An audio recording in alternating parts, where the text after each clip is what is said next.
پھر کارونجر جبل کا مسئلہ تھا، جمعیت علماء اسلام میدان میں تھی، صوبوں کے تقسیم کے خلاف معاملہ تھا، جمعیت علماء اسلام میدان میں تھی، کراچی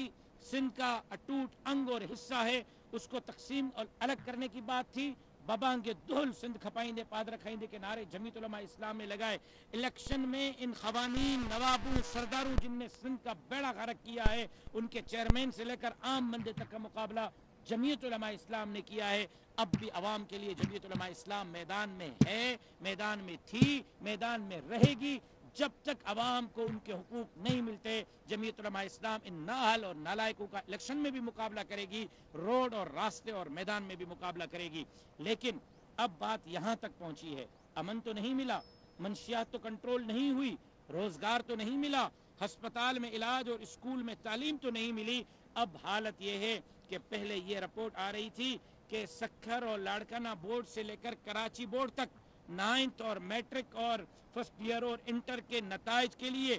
1 ارب روپے سے 10 ارب روپے کی کرپشن ہو رہی تھی۔ بچوں سے باقاعدہ بورڈ پیسے لے رہی تھی اور اس پر نتیجے بن رہے تھے۔ میڈیکل کے پیپر آپ گواہ ہیں کہ آؤٹ ہوئے اور کینسل ہو کے 1 سال میں 2 مرتبہ امڈیکیٹ کے امتحانات جو ہے وہ کروائے گئے اور اس کا نتیجہ کیا نکلا۔ لیکن اب حالت یہ ہے کہ پڑھنے والی یونیورسٹیوں میں بچیاں اس بات پر خودکشی کر رہی ہیں کہ ان سے وہ بچی جو میٹرک میں پوزیشن لے رہی ہے، ہماری، آپ سمجھ گئے ہوں گے کہ میرا اشارہ کیا ہے، میرپور خاص کی وہ معصوم لغاری بچی جس نے خودکشی کی، میں سمجھتا ہوں خودکشی نہیں کی گئی، اس کو قتل کیا گیا ہے،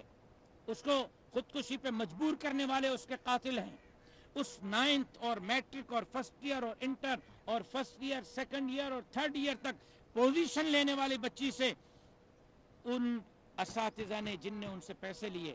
وہ اس کے قاتل ہیں۔ وہ پرنسپل جس کو والدین نے ایک نہیں متعدد درخواستیں دی کہ فلاں بندے ہراساں کر رہے ہیں، تنگ کر رہے ہیں ہماری بچی کو، اور پرنسپل نے اس پر کوئی کارروائی نہیں کی، میں اس کو قاتل سمجھتا ہوں۔ اس پرنسپل کو مقرر کرنے والی سندھ حکومت کو قاتل سمجھتا ہوں، ان حکمرانوں کو قاتل سمجھتا ہوں۔ صرف اس بچی سے پیسے نہیں لیے گئے، پھر جنسی درندگی کے لیے اس کو مجبور کیا گیا، اس کو ہراساں کیا گیا۔ یہ تو ایک بچی تھی جس کا معاملہ سامنے آیا ہے، نہ جانے سندھ کے اسکولوں، کالجوں اور یونیورسٹی میں پڑھنے والی بچیوں کے ساتھ کیا ہوتا ہوگا۔ میں آج میڈیا کے توسط سے، ڈیجیٹل میڈیا کے توسط سے، کراچی سے کشمور تک اسکولوں، کالجوں، یونیورسٹی میں پڑھنے والی اپنی بہنوں کو، اپنی بیٹیوں کو پیغام دینا چاہتا ہوں کہ ڈریں نہیں، پریشان نہ ہوں، خودکشی نہ کریں، مجھ تک پیغام پہنچائیں۔ جمعیت علماء اسلام آپ کی جنگ لڑے گی۔ آپ کو اگر کوئی ہراساں کر رہا ہے، آپ کو کوئی میسیجز کر رہا ہے، آپ سے کوئی پیسے مانگ رہا ہے، جمعیت علماء کو بتائیں ہر کالج میں پڑھنے والی بیٹی میری بیٹی ہے، ہر کالج میں پڑھنے والی بہن میری بہن ہے، اس کی عزت اور آبرو کی جنگ جمعیت علماء اسلام لڑے گی، ہم لڑیں گے، اور اس طرح ہم اپنی بچیوں کو ان درندوں، نااہل اور نالائق حکمرانوں کے رحم و کرم پر نہیں چھوڑیں گے۔ اور میں مطالبہ کرتا ہوں کہ جو تحقیقاتی کمیٹی سہائی عزیز کے قیادت میں بنائی گئی ہے، انشاءاللہ وہ صاف اور شفاف تحقیق کرے گی اور اس واقعے میں ملوث افسران کو صرف کیفر کردار تک نہیں پہنچایا جائے گا، ایسی سزا دی جائے گی کہ آئندہ اگر کوئی کرے تو وہ لاکھ مرتبہ سوچے کہ بیٹیوں کے عزت کے ساتھ کھلواڑ کا نتیجہ کیا ہوتا ہے۔ آپ دوستوں کا بہت بہت شکریہ، اللہ تبارک و تعالیٰ آپ کی عزتوں میں اضافہ فرمائے۔ کوئی سوال ہوگا تو میں حاضر ہوں۔ یہ جو آپ نے بات کی کہ ایران اور پاکستان کی جو روابط، جو برادر ملک کی حیثیت سے پاکستان کو کردار ادا کرنا چاہیے تھا، کیا وہ اپنا کردار ادا کیا؟ دوسری جانب سے اگر آپ پاک افغان کشیدگی کی طرف آپ نے کوئی نشان نہیں کی، اس بارے میں کیا بولیں؟ دیکھیں، کردار ادا کیا ہے تب تو ایران اور امریکہ ٹیبل پر بیٹھے،